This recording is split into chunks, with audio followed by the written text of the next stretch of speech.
আসসালামু আলাইকুম রহমতুল্লাহ। সুপ্রিয় দর্শক, গতকাল বিকালে ভিপি নূর তার সাঙ্গপাঙ্গদের নিয়ে আন্তর্জাতিক অপরাধ ট্রাইব্যুনালে মিছিল করেছে।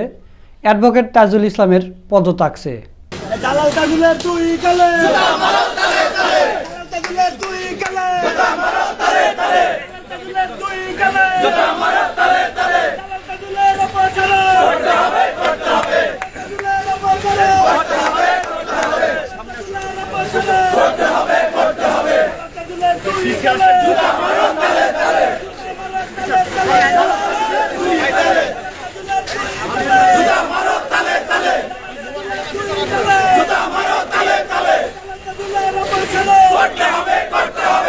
এই অ্যাডভোকেট তাজুল ইসলামকে আপনারা সবাই জানেন। তিনি আল্লামা সাঈদীর আইনজীবী ছিলেন এবং একজন সৎ যোগ্য লোক। অন্তর্বর্তীকালীন সরকার গঠন হওয়ার পর যতগুলো আইনজীবীকে পদে বসানো হয়েছে তার মধ্যে আমি মনে করি সবচাইতে যোগ্য লোক এই তাজুল ইসলাম। তো এই তাজুল ইসলামকে নিয়ে ভিপি নূর অনেক বাজে বাজে কথা বলেছে। তিনি নাকি আওয়ামী লীগের সাথে মিটিং করেছে, জাতীয় পার্টির সাথে মিটিং করেছে এবং তাদের টাকা খেয়েছে। আন্তর্জাতিক অপরাধ ট্রাইব্যুনালের মতো একটি গুরুত্বপূর্ণ ট্রাইব্যুনালে যিনি চিফ প্রসিকিউটর হিসেবে নিয়োগ পেয়েছেন, তিনি একজন বিতর্কিত ব্যক্তি। তার একটি বিতর্কিত রাজনৈতিক আদর্শ আছে, আমরা এটা সবাই জানি। এবং ইতিমধ্যেই তিনি আওয়ামী লীগের নেতাদের সাথেও জাতীয় পার্টির নেতাদের সাথেও মিটিং করেছেন, আমরা তথ্য পেয়েছি। কিন্তু যেহেতু আমরা এই সরকারেরই পার্ট, এই আন্দোলন সংগ্রামেরই পার্ট, কাজে আমরা কথা বলতে চাই নাই। কিন্তু তার কর্মকাণ্ডে আমাদের কাছে দৃষ্টিগোচর হয়েছে এবং আপাত দৃষ্টিতে মনে হয়েছে যে তিনি তার ক্ষমতার অপপ্রয়োগ করে তিনি টাকা পয়সা ধান্দাবাজিতে ব্যস্ত আছেন। তো দর্শক, হঠাৎ করে ভিপি নূর কেন এরকম করলো? তো ছাত্র জনতারা মনে করতেছে যে ভিপি নূর আওয়ামী লীগের কাছ থেকে টাকা খেয়ে এগুলো করতেছে। তাছাড়া একজন সৎযোগ্য লোকের বিরুদ্ধে সে এরকম করবে কেন? তো এই বিষয় নিয়ে সাংবাদিক ইলিয়াস ভাই একটা পোস্ট করছে, আপনারা এই পাশে দেখতে পাচ্ছেন। ইলিয়াস ভাই লিখেছেন, নূর ভাইকে বলবো তাজুল ভাইয়ের সাথে বেয়াদবি করবেন না। তো ইলিয়াস ভাই যার পক্ষে থাকবে বুঝবেন সে সঠিক পথে আছে। আর ভিপি নূরেরা নিজেকে কি মনে করে? তারা কি একমাত্র একটা সঠিক দল? তাদের ভিতর কোনো দুর্নীতি বা চাঁদাবাজি নেই? তো তাহলে ইসরায়েলের গোয়েন্দা সংস্থার থেকে টাকা কে খাইছিল? ভিপি নূরের এখন গ্রামের বাড়ির অবস্থা কেমন আপনারা সবাই জানেন। তো আপনারা যদি এতই সৎ দল হন, হক দল হন, তাহলে আপনাদের দলের ভিতরে আবার দুইটা দল কেন? নুরুর রাশেদ একটা দল, আবার ফারুক তারেকের আর একটা দল। তো দুইটা দল কেন? আপনাদের দলের ভিতরে দুইটা দল কেন? দুই দলের ভিতরে রেষারেষি, আপনারা আর একজনের বিরুদ্ধে এরকম স্লোগান দিচ্ছেন। তো প্রিয় দর্শক, এই বিষয় নিয়ে প্রেস রিলিজ দেওয়া হয়েছে, আপনারা এই পাশে দেখতে পাচ্ছেন। আমি একটু পড়ে শোনাই। প্রেস রিলিজ আজ 14 নভেম্বর 2024 ইংরেজি, রোজ বৃহস্পতিবার বিকাল 5 সময় গণ অধিকার পরিষদের একাংশ সভাপতি জনাব নুরুল হক এবং তার একদল সহযোগী ও বহিরাগত ব্যক্তিদের নিয়ে সুপ্রিম কোর্টে প্রাঙ্গণ থেকে উস্কানিমূলক এবং মানহানিকর স্লোগান দিতে দিতে একটি মিছিল নিয়ে আন্তর্জাতিক অপরাধ ট্রাইব্যুনালের মূল প্রবেশ গেট দিয়ে জোরপূর্বক প্রবেশ করার চেষ্টা করে।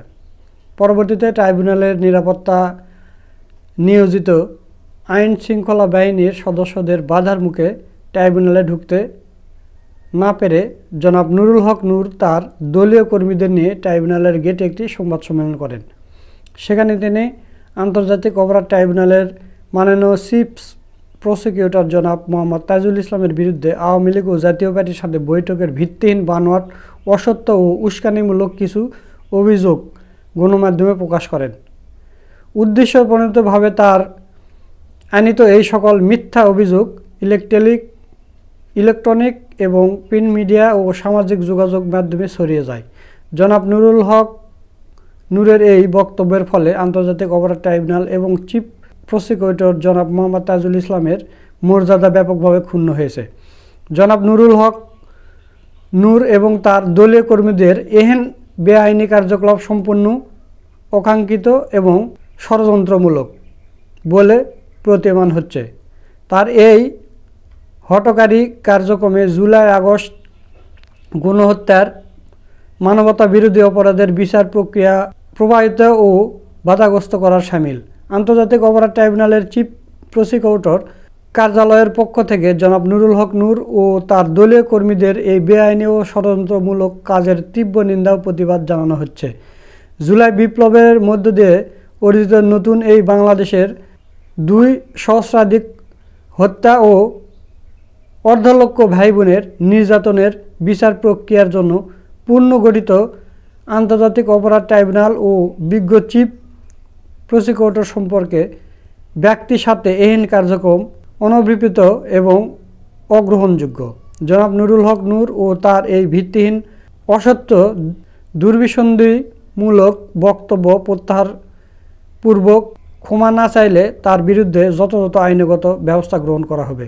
মোহাম্মদ মাসুদ রানা, প্রশাসনিক কর্মকর্তা, চিফ প্রসিকিউশন কার্যালয়, আন্তর্জাতিক অপরাধ ট্রাইব্যুনাল, পুরাতন হাইকোর্ট ভবন, ঢাকা। তো দর্শক, আপনারা শুনলেন যে প্রেস রিলিজ দেওয়া হয়েছে। তো ভিপি নূর নিজেকে কি মনে করতেছে আমরা বুঝতেছি না। তো অনেকে ধারণা করতেছে যে জুলাইয়ের সময় যখন তাকে রিমান্ডে নেওয়া হয়েছিল তখন মাত্র 14 কোটি টাকার অফার করা হয়েছিল। এখন মনে হচ্ছে বেশি টাকা অফার করা হয়েছে। এই টাকা খেয়ে এখন মানে এই আন্তর্জাতিক অপরাধ ট্রাইব্যুনালকে প্রশ্নবিদ্ধ করতেছে, কারণ আওয়ামী লীগের তো টাকার অভাব নেই, আর ভিপি নূরের সাথে টাকা নিয়ে সবসময় যোগাযোগ হয়। তো দর্শক, এটা আমার কথা না, এটা ছাত্র জনতারই কথা। এই বিষয় নিয়ে গুরুত্বপূর্ণ কিছু কথা বলেছেন আমাদের বড় ভাই মোহাম্মদ সোলাইমান। তো চলুন আমরা তার ভিডিওটা একটু দেখে আসি। ডাকসুর সাবেক ভিপি, গণ অধিকার পরিষদের একাংশের সভাপতি জনাব নুরুল হক নূর কার্যত আমাদের যৌক্তিকভাবে সন্দেহ হচ্ছে আওয়ামী লীগের সাথে সমঝোতা করেছে, হাত মিলিয়েছে। যেই নূর ইসরায়েলের কাছ থেকে কিংবা সাফাদির কাছ থেকে টাকা খেতে পারে, সেই নূর আওয়ামী লীগের কাছে বা আওয়ামী লীগ থেকে টাকা পয়সা খেয়ে সমঝোতায় আসতে পারবে, এটা একেবারেই স্বাভাবিক। জনগণ এখন সেটাই সন্দেহ করছে। সোশ্যাল মিডিয়ায় এভাবেই তাকে প্রেজেন্ট করা হচ্ছে যে টাকা খেয়েছে। দেখেন ভিপি নূর বা তার দলের অবস্থানটা কি। একদিকে বৈষম্যবিরোধী ছাত্র আন্দোলন বা নাগরিক কমিটি তাদেরকে প্রতিপক্ষ হিসেবে ট্রিট করছে, এমনকি নাহিদ ইসলামের বিরুদ্ধে যে ষড়যন্ত্র হয়েছিল তার সাথেও নূরের সম্পৃক্ততার কথা শোনা যাচ্ছিল, এবং সরকারের লোকজনকেও নানান হুমকি ধামকি দিচ্ছে। একই সাথে নতুনভাবে নূর যে কাণ্ডটা ঘটিয়েছেন, আমি মনে করি নূরের রাজনীতিতে শেষ পেরেকটা নূর মারছেন। নূর বিকাশের টাকা এদিক ওদিক করে এবং সাফাদির সাথে বৈঠক করে নূরের রাজনীতি নিজেই মস্তি খেয়ে দিয়েছেন। কিন্তু 5 আগস্টের বিপ্লবে নূরের অসাধারণ ভূমিকার কারণে নূর কিছুটা রিকভার করতে পেরেছিলেন, কিন্তু না, আবার যে ভুল করলেন, 2টা ভুল, পরাপর 2টা ভুল। বৈষম্যবিরোধী ছাত্র আন্দোলনকে স্পষ্টতেই গণ অধিকার পরিষদের প্রতিপক্ষ বানিয়েছিল, হাসনাত বা ওদেরকে নানানভাবে ছোট করে কটাক্ষ করে কথা বলেছে।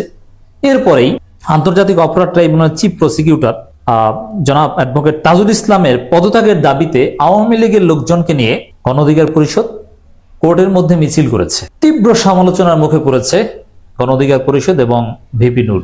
সবাই বলছে এটা আওয়ামী লীগের টাকা খেয়ে করছে। অ্যাডভোকেট তাজুল ইসলাম কে, এটা মনে রাখতে হবে। তাজুল ইসলাম কি এবি পার্টি? না, তাজুল ইসলাম সবার। তাজুল ইসলাম যে স্পিরিট, এটা জামাত, বিএনপি সবাই ধারণ করে, বৈষম্য বিরোধী ছাত্র আন্দোলন ধারণ করে, নাগরিক কমিটি ধারণ করে। অতএব অ্যাডভোকেট তাজুল ইসলামের পক্ষে দেশের আপামর জনসাধারণ আছে। অ্যাডভোকেট তাজুল ইসলাম মজলুম জনতার অ্যাডভোকেট। আল্লামা দেলোয়ার হোসেন সাইদি, মাওলানা মতিউর রহমান নিজামী, অধ্যাপক গোলাম আজম, তাদের আইনজীবী হিসেবেই অ্যাডভোকেট তাজুল ইসলামের পরিচিতি এবং অ্যাডভোকেট তাজুল ইসলামের সুপ্রিমেসি। অতএব তাজুল ইসলামকে এবি পার্টির নেতা হিসেবে মানুষ মূল্যায়ন করে না। অ্যাডভোকেট তাজুল ইসলাম 2010 সাল থেকে আওয়ামী অপশাসনের বিরুদ্ধে, ফ্যাসিজমের বিরুদ্ধে কিভাবে ভূমিকা পালন করেছে, কি সাহসিকতা দেখিয়েছে, জাতি দেখেছে, কিভাবে দেশি বিদেশি গণমাধ্যম ফেস করেছে, কিভাবে শাহরিয়ার কবিরকে ধলাই করেছিল, শাহবাগ থানার ফটক ধাক্কা দিয়ে কিভাবে আল্লামা সাইদির সাক্ষী খুঁজেছিল, জাতি দেখেছে। সেই তাজুল ইসলাম, যার ব্যক্তি জীবন, যার পেশাগত সদাচরণ নিয়ে কারো কোনো প্রশ্ন নেই, তাকে দুর্নীতিবাজ আখ্যা দেয়। যে তাজুল ইসলাম পুরোপুরি আওয়ামী লীগের নিপীড়নের শিকার, সেই তাজুল ইসলাম নাকি আওয়ামী লীগের কাছ থেকে টাকা খেয়েছে, অমুক তমুক হাবিজবি কথাবার্তা বলে গণ অধিকার পরিষদ এবং ভিপি নূর কার্যত জনগণের তোপের মুখে পড়েছে। নূরকে সবাই বলছে তিনি আওয়ামী লীগের সাথে সমঝোতা করেছেন। আমরাও মনে করি একেবারেই সামান্য ক্ষুদ্র স্বার্থে তাজুল ইসলামের বিরুদ্ধে মাঠে নামছে, আওয়ামী লীগের লোকজন নিয়ে মিছিল করছে এবং হুমকি ধামকি দিচ্ছে, তাকে নাকি পদত্যাগ করতে হবে, যেটা শুনলেও আমাদের হাসি পায়। আমি চ্যালেঞ্জ নিয়ে বলছি, গণ অধিকার পরিষদের বাপেরও ক্ষমতা নাই অ্যাডভোকেট তাজুল ইসলামকে চিফ প্রসিকিউটর থেকে সরানো। কশ্চিন কালো কিয়ামত পর্যন্ত চেষ্টা করলেও পারবে। ওরা বেশি বাড়াবাড়ি করলে কি হবে জানেন? গণ অধিকার পরিষদ যদি এরকম আওয়ামী লীগের টাকা খেয়ে রাজপথে কোনো উত্তপ্ত কিছু করার চেষ্টা করলে বৈষম্যবিরোধী ছাত্র আন্দোলন, শিবিরের লোকজন, এবি পার্টির লোকজন ওদের রাজপথ থেকে মুহূর্তের মধ্যে সরিয়ে দিবে। ওরা কিছুই না, অযথা ওরা নিজেদের ধ্বংস নিজেরা ডেকে আনছে। তবে হ্যাঁ, এটাও ঠিক, গণ অধিকার পরিষদের একাংশ তো নূরের সাথে দ্বিমত পোষণ করে অনেক আগেই আলাদা হয়েছে। এবার তাজুল ইসলাম ইস্যুতে গণ অধিকার পরিষদের বিবেকবান একটা অংশ নূরের এই বাটপাড়ির সাথে একমত পোষণ করছে না, এবং গণ অধিকার পরিষদ থেকে এমনিতেই দ্বিতীয়বার ভাঙনের পর আবার নাগরিক কমিটিতে একটা অংশে চলে গেছে। এই তাজুল ইসলাম ইস্যুতে নূর একলা হয়ে যেতে পারে। আওয়ামী লীগ ছাড়া অন্য কাউকে নূর আর শেষ পর্যন্ত খুঁজে পাবে না। তাই নূরের যেই তাজুল ইসলামের পদত্যাগের দাবিতে বিক্ষোভ অমুক তমুক যে বিশৃঙ্খল পরিস্থিতি হাইকোর্টে তৈরি করেছে, এটা নূরের রাজনীতিতে একটা বড় ধরনের পেরেক বলে আমরা মনে করি। দর্শক, আন্তর্জাতিক অপরাধ ট্রাইব্যুনাল থেকে আনুষ্ঠানিকভাবে প্রেস রিলিজ দিয়ে প্রতিবাদ জানানো হয়েছে। সেখানে যেটা বলা হয়েছে যে 5টার সময় গণ অধিকার পরিষদ একাংশের সভাপতি নুরুল হক নূর এবং ফেসিবাদী বাহিনী সহযোগী, মানে আওয়ামী লীগের লোকজন ছিল, বহিরাগত সন্ত্রাসীদের বা ব্যক্তিদের নিয়ে সুপ্রিম কোর্ট প্রাঙ্গণ এবং থেকে উস্কানিমূলক এবং মানহানিকর স্লোগান দিতে থাকে। একটি মিছিল নিয়ে আন্তর্জাতিক অপরাধ ট্রাইব্যুনালের মূল গেটে প্রবেশ জোরপূর্বক চেষ্টা করে, কিন্তু পারেনি।